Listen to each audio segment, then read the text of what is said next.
I spent my whole damn life in the city. Anywhere I go, DC's coming with me. I spent my whole damn life in the city. I can go for broke, but the capital is in me. I spent my whole damn life in the city.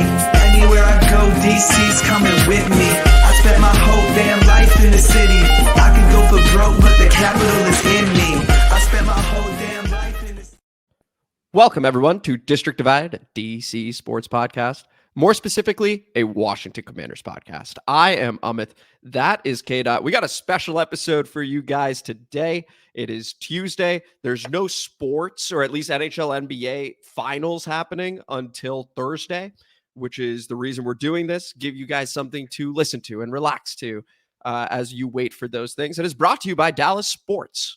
The Mavericks got this done way too early against the Wolves, and the Dallas Stars, favored against the Edmonton Oilers, choke a Game 5 and then lose Game 6 at Edmonton. So here we are.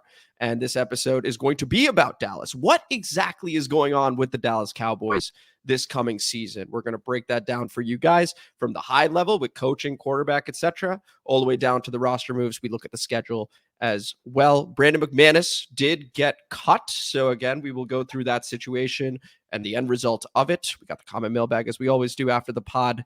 But before we begin the episode, if you could please like the video, subscribe to the channel, hit the notification bell, comment as you always do, and K-Dot.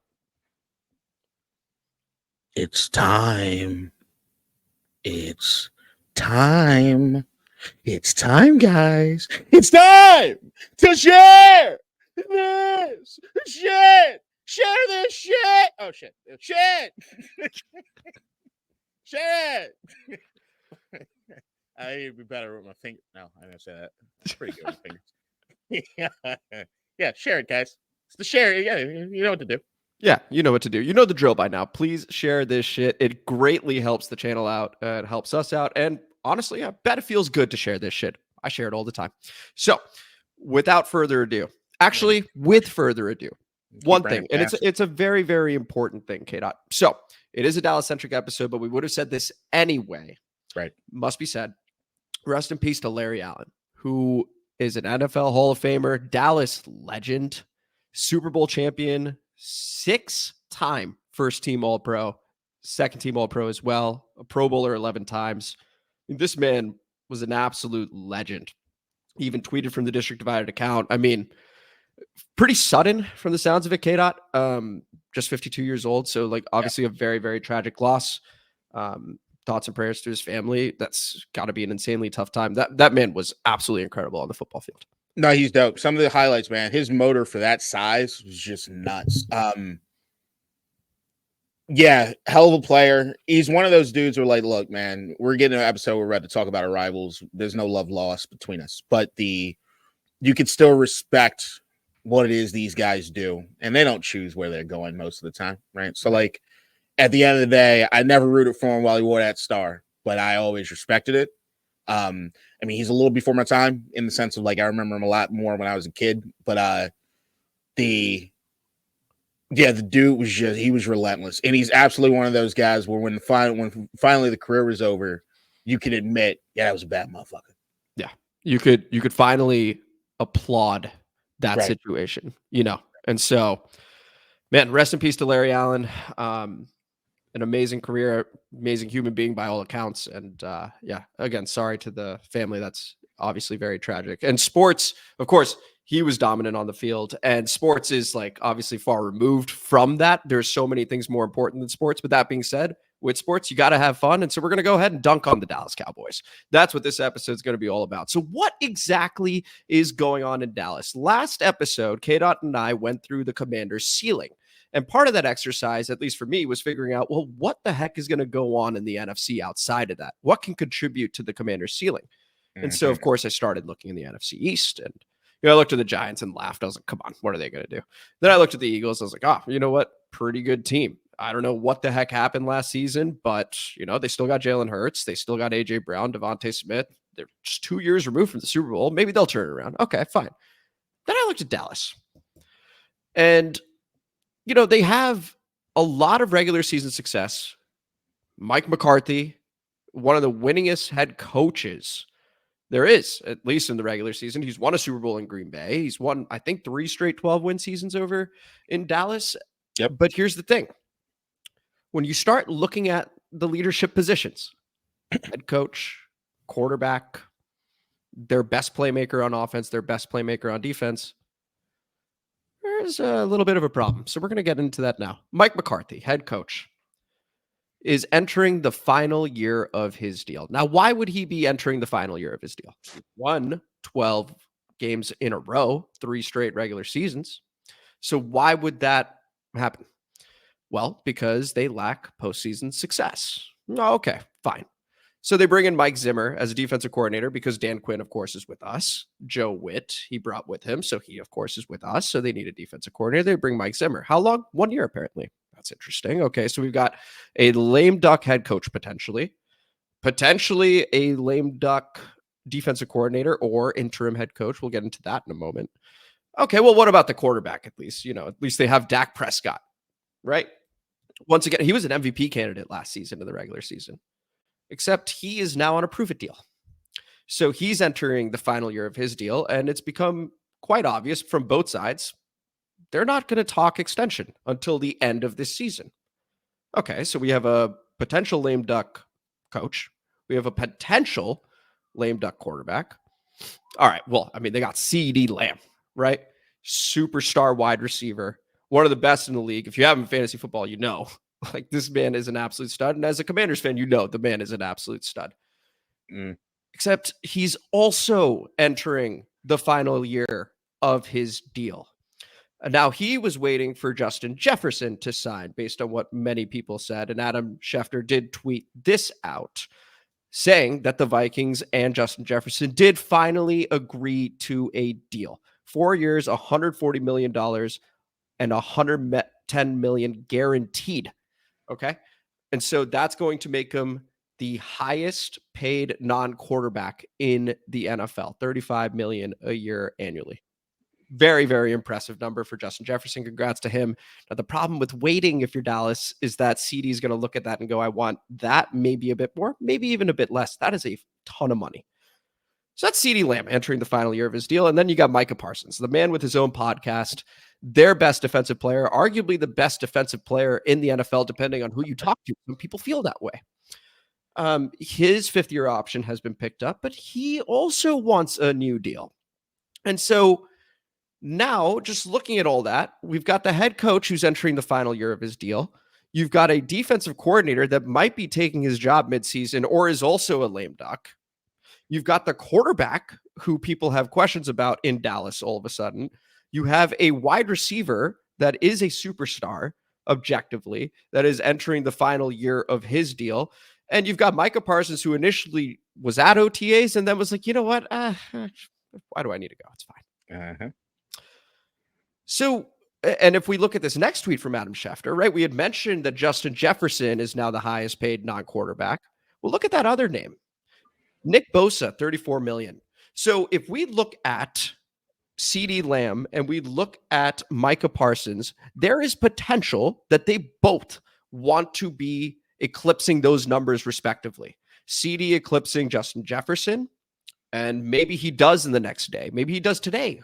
Who knows? Micah, wants to eclipse Nick Bosa. He wants to be the highest paid defensive player.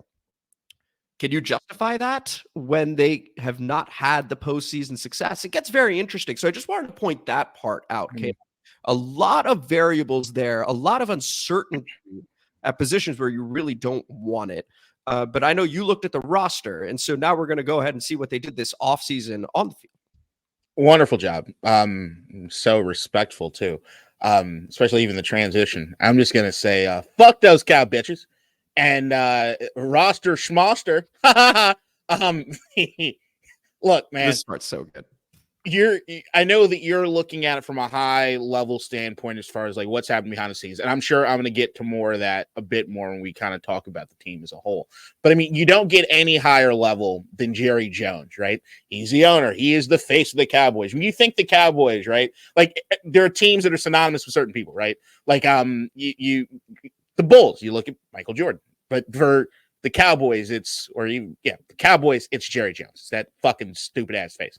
And he's been on record all this offseason as far as them being all in. We're all in this year, guys. We're all in. This is what all in looks like from a roster standpoint. So let's start with the losses. Tyron Smith, future Hall of Famer, right? Tyler Biotish, Tony Pollard, Dorrance Armstrong, Dante Fowler. Everyone with an asterisk is actually now a Commander. Hell yeah. Which is kind of cool. Raise hail. Right? Then you look at let's go next. Let's go. All right, maybe they're free agent signings. Maybe they did something there, right? Like they're all in. Free agent. That's it. That's all they did. Okay, well, I mean, if they didn't do much in free agency, then I'm sure the draft picks, you're just killing the draft picks. I'm like, oh yeah, okay. I got some guys. Tyler Guyton, right, offensive tackle. There you go. As far as your replacement for Tyron Smith, I don't know how long it'll get him to be up to that level, right? Marshawn Nealon, okay. You got a guy that maybe can replace some of the dudes that you lost, right? Cooper Baby. Okay, they got some dudes. I mean, past the first 3 rounds, I don't know who the fuck any of those dudes are, if I'm being completely honest, right? Yeah. So you look at that and you're just like, okay, this is what all in looks like. Like, that's what all in is. Like, if you look at last season compared to this season as far as the roster goes, can you say that they're better? No. I don't think anybody can say they're better, right? And then even from a philosophical standpoint, Dallas last year, they lose Ezekiel Elliott. They have Tony Pollard in there at running back. It's not great. Now, I know I was one of those people that thought that if they changed some things with the offensive line and maybe had like a good combo of guys in the backfield, then maybe it could be something interesting, but they never found a complement. And then what they do is they sign Royce Freeman, but then let Tony walk. So there's no complement anymore. It's just, and it's Zeke again, who we all know is a shell of himself, right? And then it's just like, what is that? Who are you? What are you doing? And I'll even let Jerry himself talk about what it is to mean as far as from a culture standpoint, what the team identity or where's the state of the team identity. When I look at our team, we need to be able to stop the run better and we need to be able to run the ball better. If that's culture, then we got a problem. We got a fucking problem, Jerry. It's a fucking problem, bro. Like, what do you want? Like, what is this? Like, what are you doing? Like, I'm all in. This is Jerry Jones, Mr. All In. We'll sign fucking anybody. This motherfucker to bring in T.O., Keyshawn Johnson, all these cats. And what did he do? I'm going to let my dude stay in his lame duck status, and I ain't really going to sign nobody of any note. I'm going to let everybody walk away. But it is Super Bowl or bust, Kate. And it must be said, a couple little fun facts now about owner GM Jerry Jones, and of course there's Stephen Jones as well, who I think actually does a half decent job as general manager when he gets the tag. It's just because he's not Jerry and he's in the exactly. But here's the thing: one fun fact: Ezekiel Elliott currently has 2 cap hits. One from when he left the first time, and now the new one because they picked him back up. So that's obviously genius. That's going to help with the culture. What else is going to help with the culture is when you mention at the end of the first round how much you like a running back that you haven't drafted yet, only for that running back to get drafted by somebody else because you just said how much you love the running back. So those things make it a bit more difficult to establish the culture that you want. So when we sum it all up, right, what is going on in Dallas? There are a ton of question marks at high levels. Jerry, of course, right? The elite marketer that he is, Super Bowl or bust. Okay, we're going to trot out a head coach that we don't fully believe in, and he's in the final year of his deal. We're going to bring in a guy that has definitely got some head coaching experience that may take your job, by the way, buddy. We got a quarterback that, hey, you know what? We don't believe in the guy. We'd rather roll the dice next year. So let's see what he can do. And then we've got CeeDee Lamb. I still don't know what happened between Dak and CeeDee Lamb in the postseason. I don't know that we ever got clarity on that. Remember how weird that was against Green Bay? I mean, he's going to get his money supposedly, but the way Dallas runs things, I don't know that you can just assume that. And then you got Micah, who is, quite the charismatic person, but he's also quite he's all over the place. He's all over the place, and I know he misses Dan Quinn. Yes. And he's blatantly said that. So you are currently dealing with a lot of personalities that are your leaders. Yeah. And you don't know where any of them are going to three of them for sure in the next year. CeeDee, I do anticipate will sign. Let's be fair. I do anticipate that he'll sign. But, I mean, that still leaves a lot of question marks. Now, if we could look at the schedule, K-Dot, I think this may maybe help them for a moment. Okay, at the Brown. Wait a minute. That's not an easy game. That's not. At Cleveland? Okay, well, they play the Saints. That's good. Baltimore. Okay, that's a bit tough. I mean, they could win. They're at home, but that's a bit tough. At New York, I mean, that should be easy, right? Then we go at Pittsburgh. They should be fine, but Steelers, it can be tough. Oh, Detroit. Okay, interesting. That's an interesting 6-week stretch. We got the bye week. Okay, cool. We can rest up and we go to San Francisco. At Kirk Cousins. Oh, it's a regular season. If the game's at 1 p.m., look out. Then we got the Texans, right? Or I'm sorry, the Eagles. Okay, Texans. And so now let's go back and let's just talk about how thankful we are, because when we were looking at the ceiling for the Commanders, we don't play these guys until week 12. And K-Dot, I know you went through this schedule and you did sort of a way too early predictions with the Dallas Cowboys. To me, just on the face of it, that is a very daunting start. And with that many uncertain pieces, I'm calling them ticking time bombs. I don't know what it's going to look like if they are 3-3 when they're used to going 12-4, 12-5. It's an interesting situation. Go ahead. What do you have on that schedule? Yeah, I mean, I can go through the win-losses real quick if you want. Please do. Yeah, absolutely. All right. So Browns loss, Saints win, Ravens loss, Giants win, Steelers win, Lions loss. Then you go into the bye week sitting at 3-2. Then they come back. Or sorry, my bad, 3-3. Then the 49ers game, I get them losing there. So that you could give them 3 bye weeks. I mean, they're not. Yeah. 3-4 win against the Falcons. I'll have them split with the Eagles. So let's give them the home win. So 5-4. Texans is a loss as a new team. Texans 5-5. Shit, I did something stupid on my thing. What'd you do?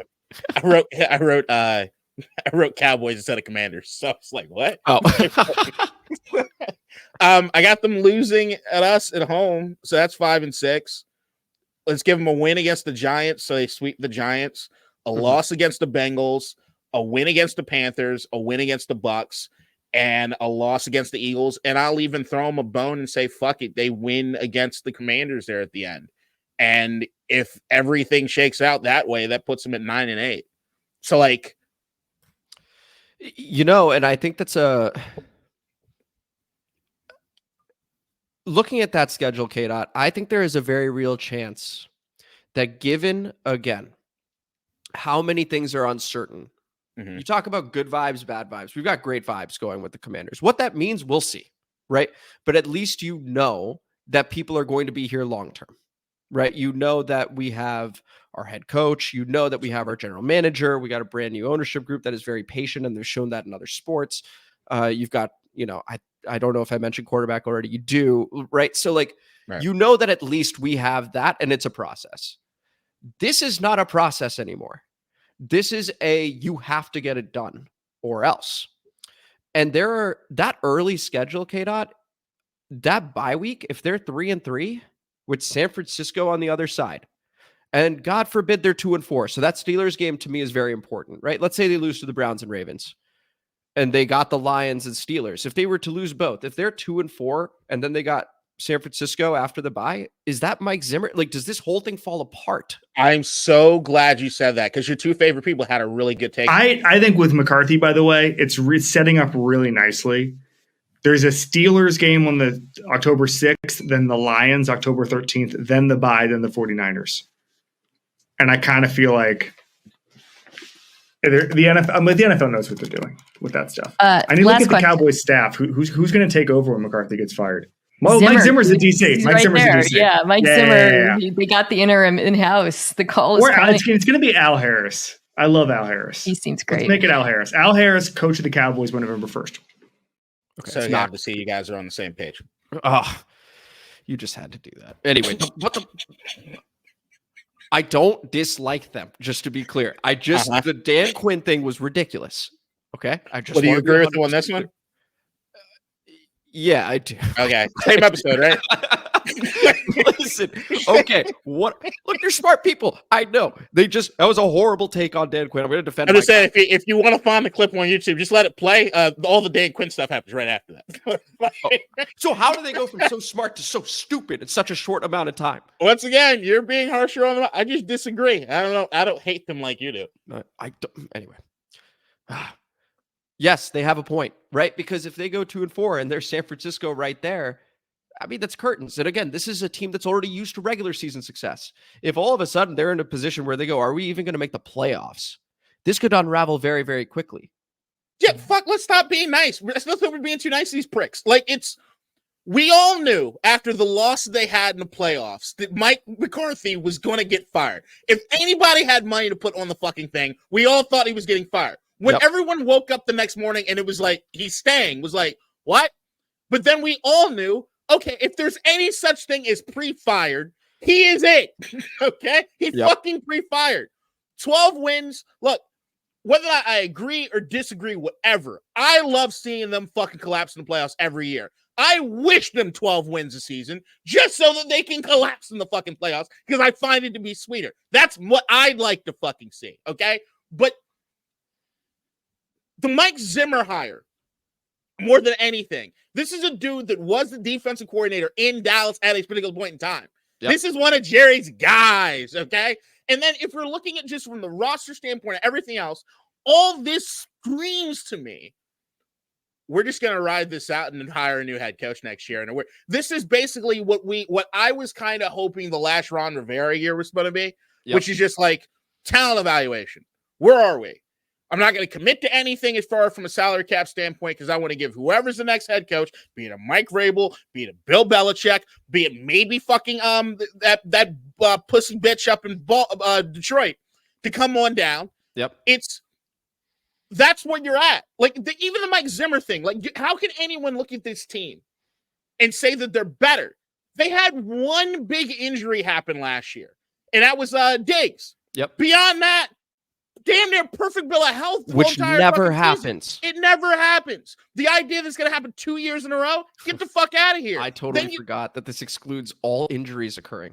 All injuries. Then you look at from a depth standpoint, the guys that they lost to us were key depth guys for them that can still contribute. They're gone now, okay? Then you talk about a coaching staff. When you go to Mike Zimmer hasn't coached the NFL since 2021. When he was coaching NFL in 2021, these were the last three defensive rankings he had. 30, 27th, 14th. Before that, he was a defensive coordinator, including in Dallas and Atlanta, I think, a season, and also one other place, I think Cincinnati. Yeah, he was at Cincinnati because we hired Jake Gruden, right? Remember? And he was the guy that went to Minnesota that same cycle. And no doubt, in 14 years, he had a top 10 defense half the time. 7 seasons out of 14, he had a top 10 defense. Those are good fucking stats. It's 10 years ago. Like, what are we doing? The idea that you think that Dan Quinn and that coaching staff, who all those guys on that defense still rave about, right? How they were able to get these dudes and turn them into this, that, and the other.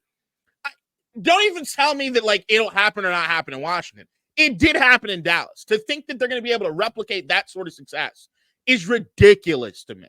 Ridiculous. The linebackers, different. Probably a whole new defensive scheme. Zimmer's going to run a true 4-3. I don't know what You're right. So you're right. I think we were being too nice, and now it's my turn to just be blunt too. I think these guys are fucked. Straight up. Like, this is just nothing about this screams confident. Nothing about this screams we're going for it. Nothing about this screams that we are going to be a good team. Their over-under is set at 10.5 right now. I would hammer the under. And by the way, I think FanDuel is expecting you to, because under 10.5, it's minus 150. They really believe that this team's going to finish under 10.5 wins. Like, they are very firmly on that side of things. And I am too. I think a lot of people that follow the league very closely are too.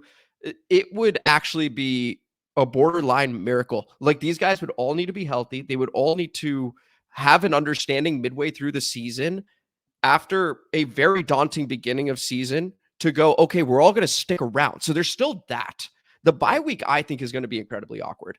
They, to me, in huge, huge trouble.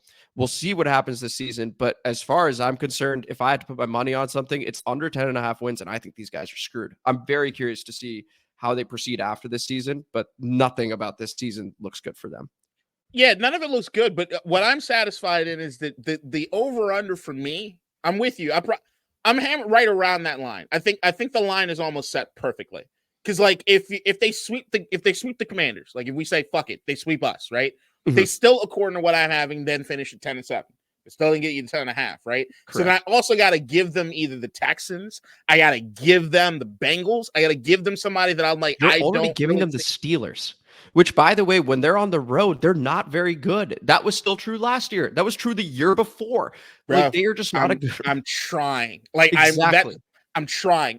And the thing is, I feel good with even the try, because anything less than an NFC championship or a Super Bowl is a colossal failure. So like that, the thing is, like, the benchmark for them clearing fucking house and then restarting all over again is whatever. I know you love Kirk Cousins. Dak is Kirk for the most part. Okay. Like, for new viewers, I hate Kirk Cousins. Okay. Let's just set the record straight. But they're very comparable guys. They're very comparable guys. They throw up insane numbers, right? But then, but I look at Kirk and I'm like, Kirk has usually had a pretty good running game, at least in certain aspects of things that he's doing. I look at Dallas's run game and I'm like, look, if you think Zeke and fucking Freeman are it, Godspeed and good luck to you, man. Hey, they got culture now. Between those two, look, it's gonna be a big Dak number year maybe again, but like I still like, if I'm looking through the NFC, I'm looking through the playoffs and stuff like that, they better hope that Philadelphia's coaching staff is just ass, and that like they just don't have the shit together. Even in this, I got them sweeping the fucking Giants. Like I don't know how much more I can give them, knowing how much went their way the last couple seasons. Like, it's just get the fuck out of here. By the way, depending on how these contracts go, depending on what happens in the head coaching situation, you could also see a situation where Dak knows he's getting paid either way, whether it's by the Cowboys or somebody else at the end of the season. If he gets an ankle injury or something like that, maybe he chooses to sit. We saw it with Lamar Jackson, right? He wasn't getting paid. So he's like, fine, you know what? This actually is a bit more serious than you think. Turns out it's fine. This happens in pro sports. When they don't have their long-term future secured, players take a business decision, as they should. It is within their right to do so. So it is going to be, oh man. It makes me happy to know that Dallas is going to go through, and we could see it ahead of time, just how bad this season is going to be for them. What were you going to say, K-Dot? I don't think Lamar did that, if I'm being completely fair. I don't think he shut down. I don't think he did it. Players do, though. I think certain players do. I don't think Baltimore does. I don't think. I think culturally they wouldn't, but I also think Lamar wants to make sure he's getting paid. Anyway, I would say this. I hope that I'm hoping that that's what he would have done. I just don't think he did. Okay, fair enough. But anyway, any final thoughts on what's up with Dallas or down with Dallas, which is their season, before we move on to Brandon McManus here? Fuck these hoes. And I'm so ready for. And here's the thing. I know for a fact we're going to get some cow bitch fans on here in the comment section, probably on this fucking video. And I tell you right now, ain't a fucking yapping you guys are doing in the comment section is nothing but false bravado. I've been on your forums. I'm listening to your fucking podcast. You guys are lost. The amount of people I've been like, why the fuck is the CD sign? What's happening with Dak? How the fuck is this all in? Well, I know you know the sky is falling. Be real with yourself. The same way that Amit needs to be real about his coke addiction, you guys need to be real about the fact that your fucking team is a lost cause. Okay. It's one thing to say the coke addiction is on A-Train, a fictitious character that is an alter ego. Okay? It's another to now attribute it to me. The actual. No, God! No, God, please, no! No! No! No! You did not have that ready. Oh my God. Let's move on to Brandon McManus, man. All right. Come on. All right. Listen, we need a kicker. So here's what happened. Brandon McManus, there was a civil suit. 2 women. We talked about it in the last episode. There was some sexual assault allegations, and the team did not immediately cut Brandon McManus. They said they wanted to gather some information. Presumably they did. And so now here we are. Brandon McManus has been cut. He has been released by the team. His lawyers sent out a statement saying, we appreciate the Commanders. Oh, there you go. Perfect. Man, you are on this. We didn't even talk about this beforehand. Brandon would like to thank the Washington Commanders for the opportunity to be a part of the organization. However, we reiterate that the allegations against Brandon are and remain absolutely false, and importantly, are contradicted by indisputable evidence and the accuser's own prior inconsistent statements and omissions. I got plenty to read in the comment mailbag. I'll leave the rest to you guys. So, that is the situation there. We now look for other kickers. We'll see who's available. Jake Bates is the name that's being thrown around because the UFL is going on and this guy hits 60-yard bombs over and over again. K-Dot, are there any particular kickers you like right now? Did you think this was the right move by the team? Because it happens, I think it was the right move. So I know that, like, I'm of the idea, we talked about it, it's a very weird situation or whatever, but to me, it was like, the way that the civil suit itself was set up and the way that which they were talking about how they wanted it to be a trial jury. They want to be a trial by jury. Also knowing that they had to have told somebody at the airline company, which was also a connection that got made today, which is that Atlas Air Worldwide, the company that flew the Jaguars to London, is owned by Apollo Global Management. And Apollo was co-founded by Commanders majority over Josh Harris. Correct. So my thought was that if there's something that's probably there on record that happened, if it was the airline was trying to save their own asses to a certain degree, right? And if the women were able to be in a different position of plane that they wouldn't typically be at. So if the Commanders conduct an investigation and this swiftly, they're like, yeah, we're not fucking doing this. I trust these guys just based on what I've seen so far. And also Josh Harris's record, looking at other organizations, other teams. This is not somebody that stews in bullshit. He's not somebody that he doesn't have the stank that a Dan Snyder has, right? So, like, I agree with it because it happened to mean it means that they have more than enough to know this is just not a situation we want to be a part of. And I'm cool with that. Yeah. Whether the final decision is he did it or not, there is clearly enough doubt here to go, hey, let's go ahead, cut ties now. We got a season to worry about. It gives us time to find another kicker, and we move forward. I think it's as simple as that. Yeah. And I'm hearing more stuff about, like, even the plane thing, which is what last episode we were talking about, how it is that I had a big issue with them drinking on the plane, and they come to find out the players were sneaking booze onto the plane. And if McManus is one of those dudes who's doing that, look, I get it. Boys will be boys, guys will be guys, whatever. There are still consequences to that. Trust me. I know the history of this team. I know John Riggins and what he liked to do and what the Hogs love to do. I get it. And there's certain room in which you can allow certain things to happen and not happen. That should happen on the practice field without any women or outsiders that could be harmed or whatever fucking potential bullshit was happening. This, to me, feels like the beginning of something a lot bigger when it comes to the fucking Jaguars organization. I'm just saying, I don't think we've heard the last of this at all. Yeah, and the good news is we won't have to talk about it anymore. We're done. Because we're done. And so the Commanders are out of that business. Any final thoughts before we move to the comment mailbag? What was that kicker's name? Jake Bates. That feels like a Dan Snyder move. I'm not saying it's the wrong thing to do, but it feels flashy. I don't necessarily think it to be flashy, right? But that was the thing. When McManus got cut, when McManus got signed, and you look through the, like, everybody's kicking rate, it was like, damn, why did he get cut? It was rather like that is a really good point. I mean, they were similar numbers to Sly, but a bit better in both regards. And so I was like, well, okay, cool. We got ourselves a kicker. And so, yeah, it makes you question. Yeah, it makes you question. So I will say this. I don't think there's anybody, unless you're taking a chance on Jake, that screams to me he'd be better than McManus on the field. But it's still a kicker in a position that shouldn't exist. So who gives a fuck? Okay, well, easy there. Now we go ahead and go to the comment mailbag, as we always do. And we thoroughly appreciate all the comments from you guys. And, you know, despite it only being a couple of days, we have a pretty loaded mailbag here, K-Dot. So without further ado, why don't we go ahead and get into it, beginning with Hibiscus779, shout out, who has commented many times in the past. There are a couple likes on this comment as well. I get the vibe Emmanuel Forbes no longer believes he can cut it. So a couple people agree with that. And here's the thing. I think as of right now, that is a strong possibility. K-Dot and I have both mentioned the confidence that Emmanuel Forbes has probably lost this past season, which We talk about coaching malpractice and how frustrated we were with the prior coaching staff.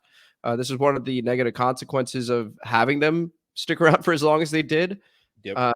And so we are going to see if Joe Witt Jr. and Dan Quinn, Jason Simmons, etc., that coaching staff are able to get it back for him. K-Dot, go ahead. Yeah, I mean, that's the thing. Is like we talked about the fact that the confidence was the piece that we thought they did the most damage to. So, like, if there is a situation in which at this particular point in time he's not feeling that, I don't think it's too far removed. Also, I keep going back to that when Emmanuel Forbes and Joey Porter were on IG Live together. Oh. And Joey Porter Jr. basically shut his shit down. Forbes looked like he might cry. It's like, I'm like, it's not necessarily what you want to see from a cornerback, right? You want either reserved, I know what it is I can do. I ain't talking any shit. I'm going to let my play speak for itself. Those are your Champ Baileys, your Darryl Greens to a certain degree, right? Like, those are the dudes that just got the job. We love Fred Smoot because he talked a lot of shit. He got burned sometimes, but he definitely talked his shit. Or the second one, irrational confidence. Yeah, exactly. Completely irrational confidence, right? So, like, there's usually two camps. And the thing is, even if you talk to Darryl Green and you talk to Champ Bailey, they're mostly quiet. I've gotten to personally hear Darryl Green talk shit. Talk about how good he was. And Champ Bailey, same way. Careful of the quiet ones, bro. Careful of the quiet ones. They're the ones that actually talk it's almost the, oh man, I need to bleep all that out shit. Like, it's crazy how deep it gets for those guys. No doubt. So anyway, that's Hibiscus. Appreciate the comment there. We go over to Allison Lombard. That's now 3 videos in a row, I want to say, since your Ref the District appearance, Kate. Shout out, Allison. New G. The new G. Appreciate it. With a couple comments here, beginning with, the media cares more about what the media thinks than what Adam Peters or any other GM thinks. And I think generally that's fairly true. Media always goes off of other media. Heck, we did it with Mina Kimes, Lenny, and Kevin Clark. Is that his name? I can't believe I agreed with them this time. Smart people, but yeah, media makes sense. All your takes, just saying. And then we got one more, of course, from Allison. Shout out. AJ Brown is in the gym getting ripped and is faster than ever. Emmanuel Forbes is running a camp to get clout, and he literally has to look up to high schoolers. All in good fun. Okay, so we're starting to get a little shots over here. Now, this episode was about Dallas, Allison. Okay, but trust me, we got it in the barrel if we need to do a Philly episode. Okay, so we'll give it right back to you. Just Philly gonna get it. We no doubt we get on a Philly episode. Fuck them. I almost split into some Philly shit just now.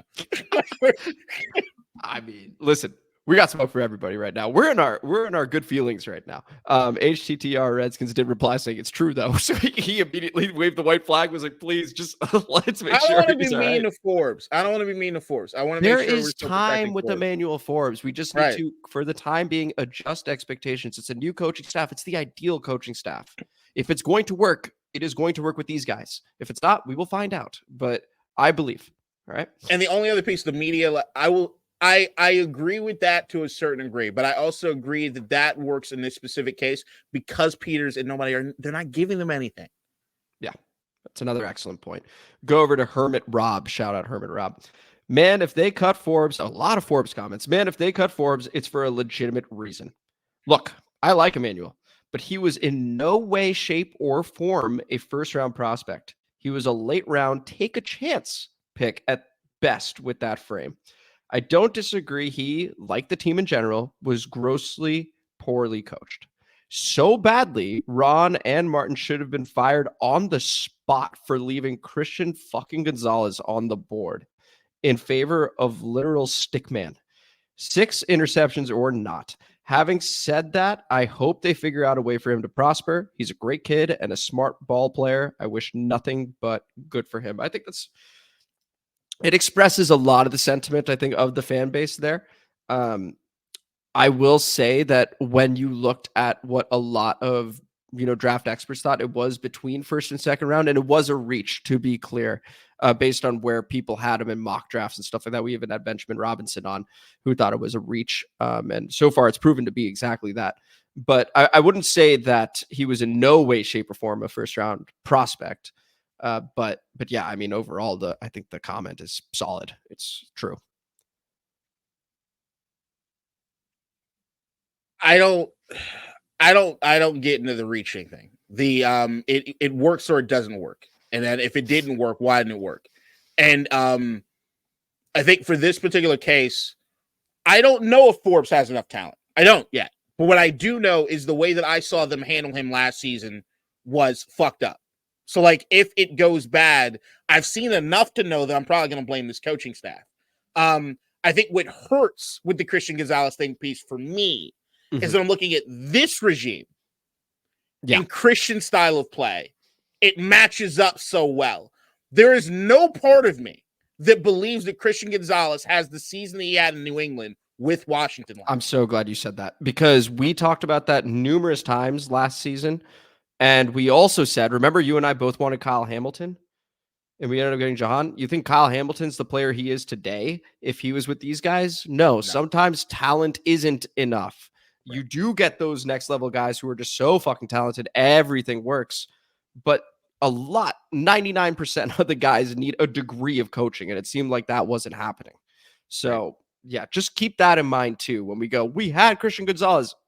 We may be having the same conversation. We are having Forbes very similar has like 6 pick sixes. He's right next to Deron Bland, in New England. Like, it's just you don't know. Can we name anybody on the Washington Commanders defense in the Ron Rivera era that over the course of a season truly like dominated? Payne, maybe. Yeah. So Payne in his contract year. Payne in the contract year. I think Allen's first year. Okay. Chase, his rookie year. And Cam Curl, I think, was overall solid during his time, but I don't think there was one outstanding year, but he was good all the way through. So the defensive line that had other studs next to them, and that's it. Correct. And Montez was also one of those, just like very good all through. But like, yeah, we had 4 first-round picks that helped each other out consistently, and they still collectively underproduced as a unit. I mean, that's what I'm saying. All right, we're going to move on to the next comment before we start getting heated on that stuff. Over to HTTR Redskins shout out. Cam Dantzler 2.0. Emmanuel Forbes is a 3rd-round prospect. All right, so we're dropping in rounds here. 3rd-round prospect selected in the 1st round. There is no reason to give this too much attention. His ceiling is what it is. The same goes with Jamin Davis, who should have been a 5th-round pick. Jahan Dotson was a 2nd-round pick. Because of his shoulder issues, Jonathan Allen should have dropped out of the 1st. Okay, so a lot of takes in there, K-Dot. We got one more from HTTR Redskins, so we can answer them as a bundle. Here's the next one. Terry McLaurin had his worst year ever. He now has a bona fide franchise QB, another take. He should be able to easily eclipse 1,200 yards receiving and 8 touchdowns. Jonathan Allen was terrible against the run. If this keeps up, they need to move on from him in some way. So there's one more from HTTR Redskins. The irony to both Jonathan Allen's departure and Terry McLaurin's cardio comments last year is that they both played terrible. Okay, so we now have 3 comments. A lot of takes in there. I personally love HTTR Redskins. There are a lot of takes in here. K-Dot, where would you like to begin? Calm the fuck down. That's what I want to say. Calm the fuck down. There's no need to be hyperbolic, sir. There's no need to be that hyperbolic. It's not. Look, these are beliefs. This is not hyperbole. I get it. Cam Dantzler, you Cam Dantzler his ass. Like, what are we doing? After 1 year, dude. But that goes to my look. It's a 5th-round pick. We got 5th round or 3rd round looks to be is because of, I think, the coaching staff, the scheme, things like that. No cohesiveness, no leadership.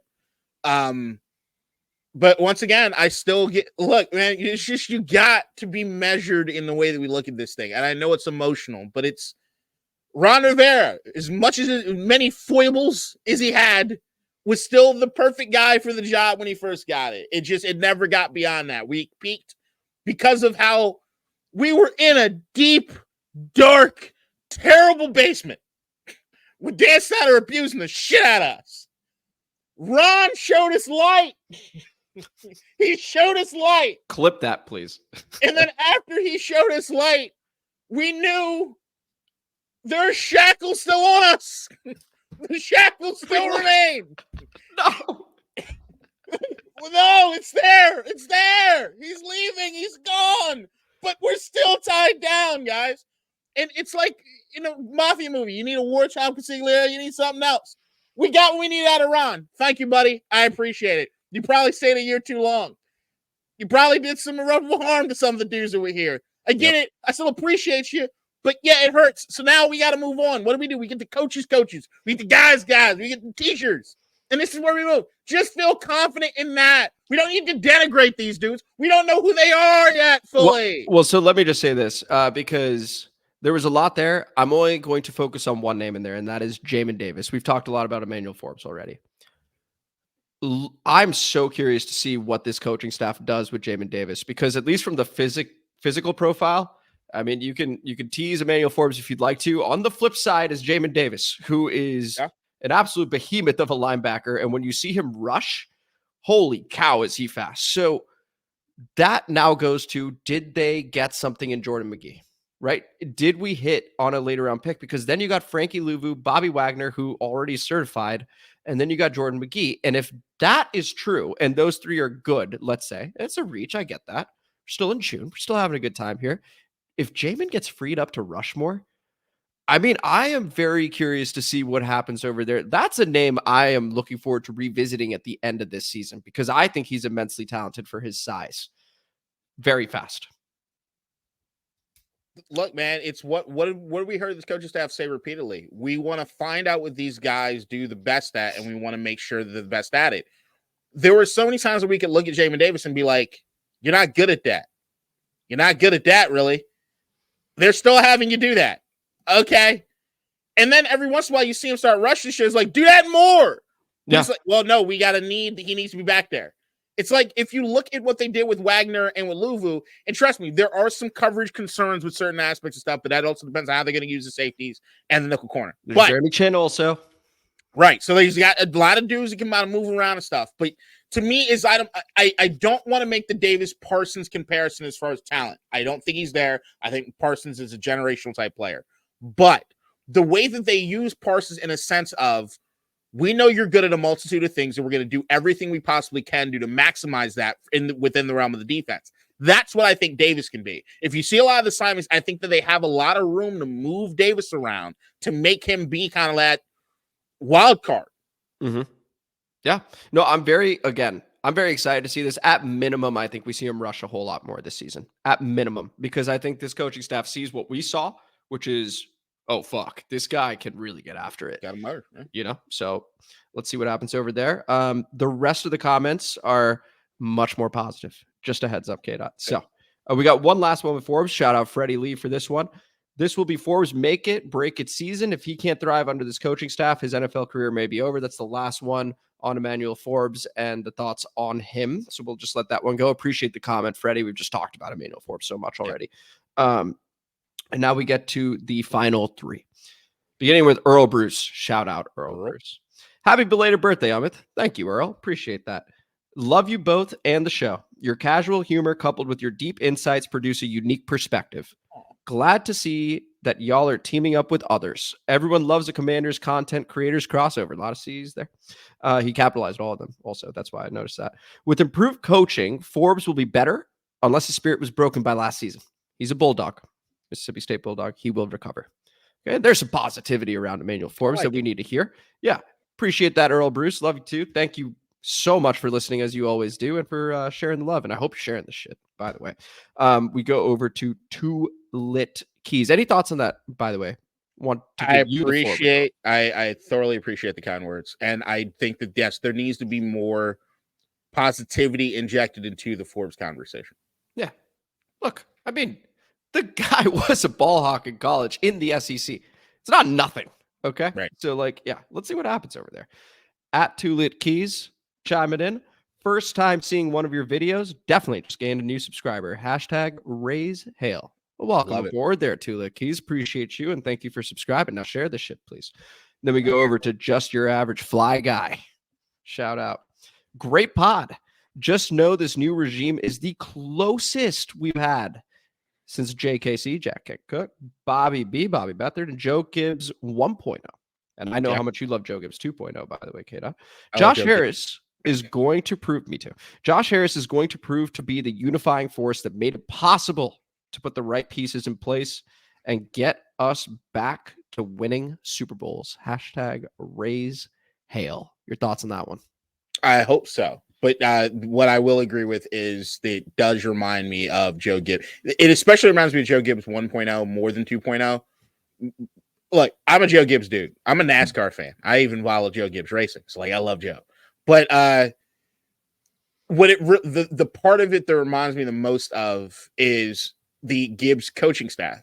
He used to hire so many people. Like, you go through and want to look through, like, I still got old Commanders VHS tapes and stuff, like the team from 1987 and all this shit. And it's like when you start going through and you look through like every single one of these coaches and what kind of impact they had on these dudes, that to me is what screams out great, right? Like, I love that. I love the idea, the aspect of the coaching staff standpoint that it's built along the lines of what Joe did. And Joe was also one of the more mad scientist types, right? Joe wasn't the big motivator, good dude. He used to say his little Christian scriptures every once in a while and then disappear in the room, which is what I'm hoping Cliff Kingsbury is to a certain degree, right? Like, with the Barry White voice. Not quite. But those were your words, just to be clear. I'm gonna stop. Okay, good. Because those were your words. I re-listened to that episode the other day. Now, okay, Cliff's got to stand back. Okay, it's me and Hartman. All right, I'm done because I'm just thinking about Sam. Okay, cool. Well, I mean, if you have the clip, you can play it. Otherwise, we're just gonna move on. What clip?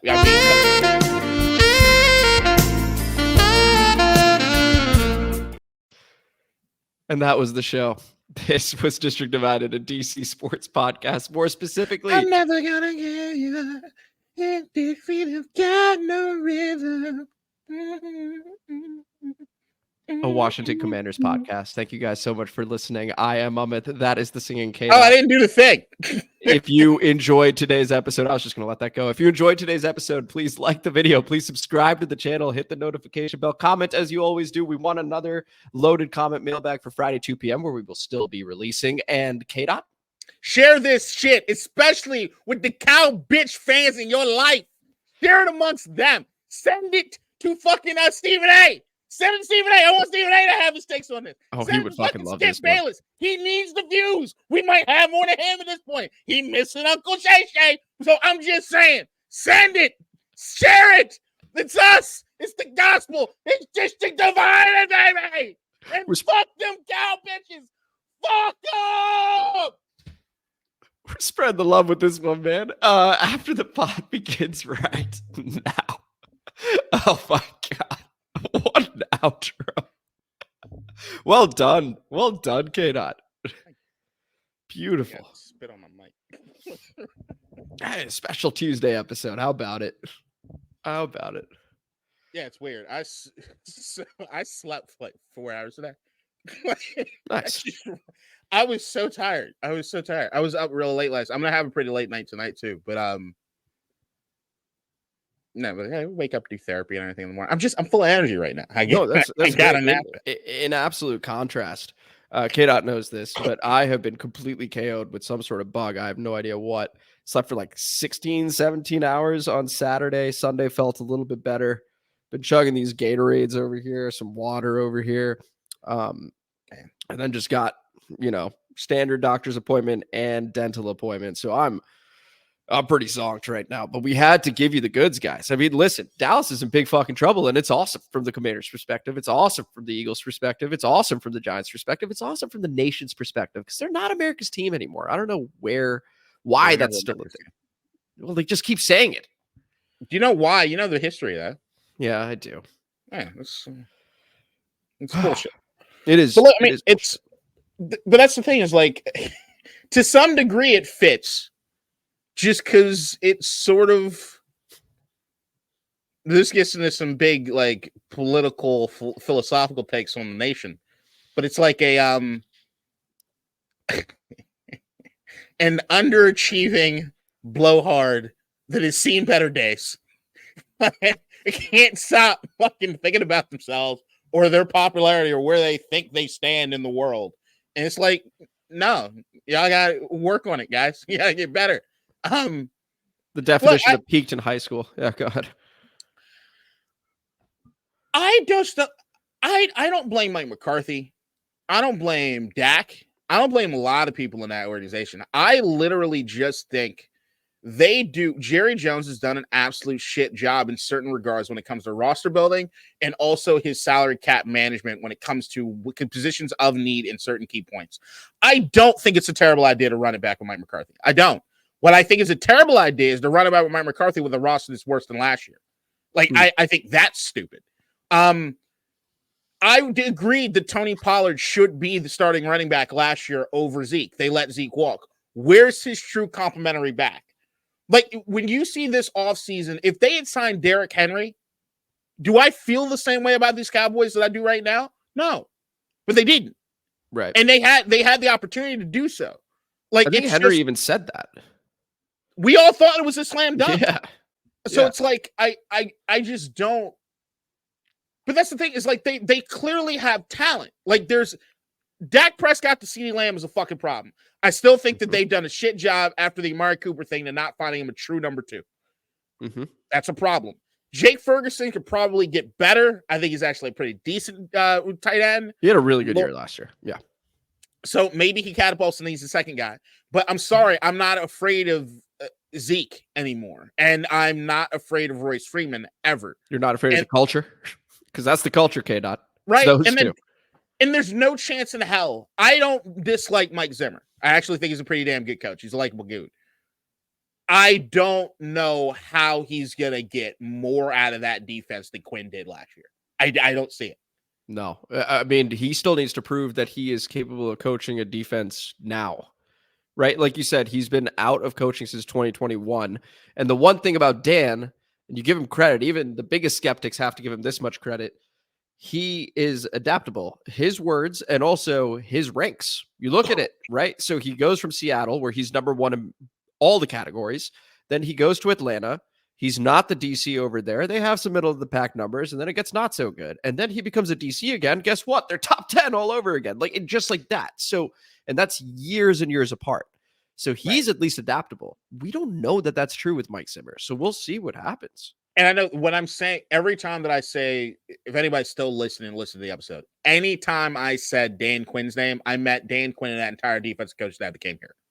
Yes. I'm looking at them as a package thing. Yeah. Joe Witt, etc. Yeah. Right. Joe Witt and those dudes. Because they were important. Here, Fowler's here. Right. Those guys. Like, and I know that's the other thing that the Cowboys fans in the fucking comment section, I heard you when the motherfuckers left.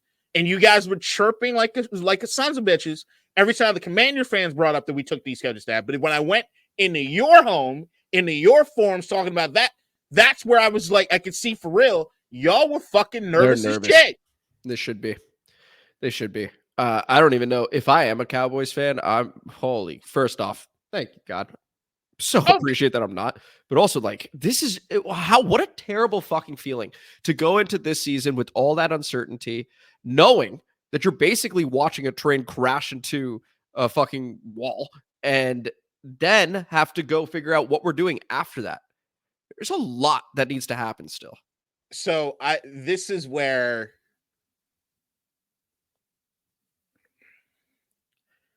once again, I blame Jerry Jones for almost all the failings of the Cowboys. That's just what I do. I know where you're going with this. Go ahead. No, where do you think I'm going with that? Well, I think you're going to end up saying it's the greatest thing that's ever happened to them, and that we're going to talk about a Bill Belichick over there, and it's going to end up being very, very good. That's where I think you're going with it. You pretty much nailed it. Like they're not signing Dak. Mm-hmm. I said Dak is Kirk Cousins. They're the same guy pretty much. Yeah. Would you commit to Dak? No. Right. CeeDee Lamb's a superstar. No doubt. He needs a number 2. Go ahead. And they should have done it. They're costing themselves money by waiting. Anyway, go ahead. But it's once again, like if it's Bill Belichick, right? Depending on who he does offensively or whatever, I can look through Bill Belichick's teams. Every time they had a true number 1 splash guy, case in point, Randy Moss, they never won a Super Bowl. He needs more of a balanced attack. He doesn't need somebody that. Or if you're looking at CeeDee Lamb in the sense of like, how much do we want to commit to him? Because maybe the next head coach of the other guy's like, I can get some picks for that guy, or I can get something else for this dude. So like what he's doing right now is akin to what it is that the Commanders were kind of doing in Ron Rivera's last year. We all knew he was gone. He was pretty much pre-fired, right? What would he have had to have done to save his job, right? But what do? You try to limit as much as he can do so you can evaluate where you're at, and then from that standpoint, hire the next guy and then make all the signings, whatever you got to do. The difference, they won 12 games 3 years in a row. Yeah.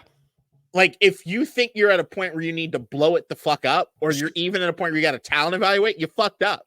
So are you saying that this is sort of the only way, having won 12 games 3 years in a row, this is the only way in which this could be done? I think it's the only way in which Jerry Jones, within the model of what he's doing, knows how to do it. Okay, that's fair. So, like, because they had Jason Garrett's contract just run out. Like, he's not a stranger to this strategy, to your point. What he's going to do, this is my prediction. Okay. It's going to be one of the big guys that comes in next year. Yeah, I would put Vrabel and Belichick agree at the with top of that. the list. Yeah. I don't want it to be Belichick. Not because I just, all right, let's take that back. I kind of want it to be Belichick, but I also like Bill Belichick. So it'll be hard for me. But even beyond that, if it's Bill Belichick, if you want to see a fucking dumpster fire of all dumpster fires, fucking bring it. Because if Kraft and fucking Belichick had issues, Lord knows there's going to be some issue with and Jerry all the media coverage around him. Like, that is just so God. anti-Bill, It's right? going Like, to be nuts. It's gonna be incredible. Fucking nuts. I'd love for these that shit happen. I think Vrabel's a damn good coach. So, like, if they hire Vrabel, who I still think would be the top candidate for them, right? And then Vrabel says, "Okay, I need to get a good hire. They're not going to do that." But it's a sensible hire because Vrabel is a dude right now who's leery about stuff because of what happened to him in Tennessee. He's known as a good candidate, but it just depends on what jobs open up. Or, like, if the Philadelphia job opens up too, which is a distinct possibility. If I'm Vrabel, I choose that one over Dallas just because of ownership. And Johnson, just knowing Howie, right? They probably will. And then Ben goes, I can work with that. And then, right, Lord knows we're going to have heat for that one. That's going to be a fun. Well, I'll tell you, right, I said Ben Johnson is the Kevin Durant and NFL head coaches. Read between the lines. I kind of like Katie. I just let that breathe. I was going to say, I love Katie. Yeah, but I know what you mean. No leadership. And it just wants ready-made. Hey, you guys winning over there already? I'll come over. It was one of the most, like, hearing Ben Johnson say that. Oh, fuck that. Right. Was one of those. I couldn't believe he said it, honestly. I can absolutely believe he said it. Well, I've been waiting for this moment. I guess it's a fair point. I can believe when I say I couldn't believe he said it, it was like he actually said it versus, you know what I mean? Like, it was. This is the first time he made himself available in media. We knew it was coming. Yeah. And then he was like, look at these guys aren't going to be in a job. But it's like the whole point is that if you believe in yourself, and then he was talking about ownership. I was like, what about ownership would not allow you to do the things that you want to do here? I think it sort of solidified. Well, he did say play calling was part of it. I would imagine that we would be okay with that. But if Dan Quinn himself said, I'm going to handle play calling, they'd let him do it. Just Dan Quinn would never do that. The Ben Johnson thing, when I first came on here, when I came on the pod after we found out about the text message, and I remember saying one of the reasons I don't buy the narrative that was mostly being spun by everybody is Ben Johnson the previous year, as soon as you removed his name, went on a podcast for the official Lions page or on YouTube or whatever, and explained himself immediately. And everything he was doing right now was to try to run away from anybody asking him any questions about this particular situation, even though it's supposed to be technically the exact same thing as last year. That to me was a giant fucking red flag. You add that to just an aspect of motherfucker. How many head coaching jobs give you a guarantee of a second contract? That's the point. Like, what are you talking about? Then if you do the ownership thing, here's the only bail I will shoot him at all. And this is me sort of sticking my fucking finger in Josh Harris's eye, which is that if you think the Dan Snyder stank of this organization leaves it that we are now a perennial loser, I can understand not wanting to come here. I think it's short-sighted. I think it's stupid, but I get it. If you think that the stank on us is like the stank that always remained on like the Bengals or the Browns or the Jets. Cardinals, the Jets, if you just think we're in that category now, The Snyder was here too long, and we're just losers. All right, cool, fine. But if that's where you're at, if that's how short-sighted you are in looking at this organization and the changes have been made, I don't want you. I don't want you. I don't want anything to do with you. Stay in that fucking lane. Cool. Keep that same fucking energy the entire way through. Do your thing. I don't want to deal with you. Because right now what it shows me is you want something fucking ready-made and easy. You want to be able to come in and know that there's not much I got to do. Which, kudos to you. Because here's the thing. Is like, it's not something to be proud of saying. It also is something in which I know he cares about the image of himself, which also makes me think he's just fucking dumb. Well, yes. And also when we talked about leader of men, and that has also been thrown around by our folks, that answers the antithesis of it, that everything must be perfect, that everything must be ready-made, and that everything must be his way. And that's just not how it works. There is zero adaptability to that relative to our guy, who has done nothing but adapt, learn from his mistakes, understand. So if he interviewed the way, that's what it sort of revealed to me, is that if he interviewed the way, because he did interview with us, if he did interview the way that he answered that question, I could totally see why he wasn't the favorite after that round. And again, John Keim kept saying, hey, Dan Quinn did a really good job. And this is before Ben Johnson sent that text. Right? So I think it sort of revealed itself as the truth. Yeah. And look, at the end of the day, Ben Johnson might go on to be a multiple Super Bowl winning coach. I don't know. I will say that if he's going to keep this same criteria for where it is he ends up going, then I can already tell you the first Super Bowl that you do win, it's going to have a giant asterisk next to it for me, because I'm going to look at it in the sense of you went to somebody that already fucking had it done. Oh, it won't have an asterisk for me. I'm just worried he won't be able to do it, because I mean, when it comes to actually it'll change getting respect, well, that's the whole point. Is like, this is now going to be a question that, depending on what market he goes to, is going to follow him, right? So, like, if this is perfect. You said you would only leave Detroit when something was ready-made, and then something doesn't go well. Well, this was ready-made, so what's the excuse here, bud? Like, that is possible depending on where he is. For example, I don't see that at all. Dallas. You don't think that's a question that the Dallas media would ask, or the national media would ask? Oh, I would almost place a bet on that. Okay, the reason I'd say this the other way, right? Mina Kimes and Kevin Clark still think that Ben Johnson said no to us. Yeah, but Ben Johnson, once again, have shown. Ben Johnson just went out and did a button right now. I'm not. You're not. Ben Johnson. Ben Johnson just made that press conference. It made me fucking upset hearing it, right? That story died within 30 minutes. Nobody gave a fuck. The amount of time and effort that I had to listen to Ben Johnson takes for weeks after the fucking head coach thing, to this is something where most people outside of our market are like, okay, cool. He just wanted to stay. He didn't like it. Whatever. They didn't read it the same way that me and you were reading it. People, right. And the number of people who were like, oh, props. That's smart. That's great. Like, but then add on top of that, you just told me a few minutes ago that Howie Roseman will probably pull the trigger on Ben Johnson. That's exactly right. So, like, if that's going to be the case, I don't think this haunts him. That's why I'm saying I ain't letting motherfuckers forget. I won't let you forget. I won't let anyone forget. Not any Allison, if you're still listening, it's not an easy place to coach, man. I know that they can have a lot of offensive talent there. That's great. I don't think it's going to be as easy a job as one might think. They are a very talented roster. If Nick Sirianni loses in the NFC Championship game, does he get fired? No. I think there's a chance, though. Wow. So my point is, like, no. Dude, I'm telling you, depending on how it looks, they could still fire his ass. And the thing is that, like, Sirianni is on a hot seat to me because, kind of like the Cowboys, because they missed the playoffs, he's done. Certainly. No, I mean, that's a slam dunk. But I'm saying that, like, people were asking for him to get fired last season. Yeah, because they had one of the craziest collapses that no one could explain. Right. But I'm saying that, like, if they lose an NFC championship game, knowing what Philly looks like, knowing that they added Saquon Barkley, knowing that Hyde did everything he was supposed to do for the team to say, we're even better now than we were last year. The pressure is fucking on. 100%. I think that if our similar ceiling, right, for the Commanders, like, that's what he needs to do to keep his job, in my opinion. He needs to win the division and win a playoff game. If he's able to do that, I think he keeps his job.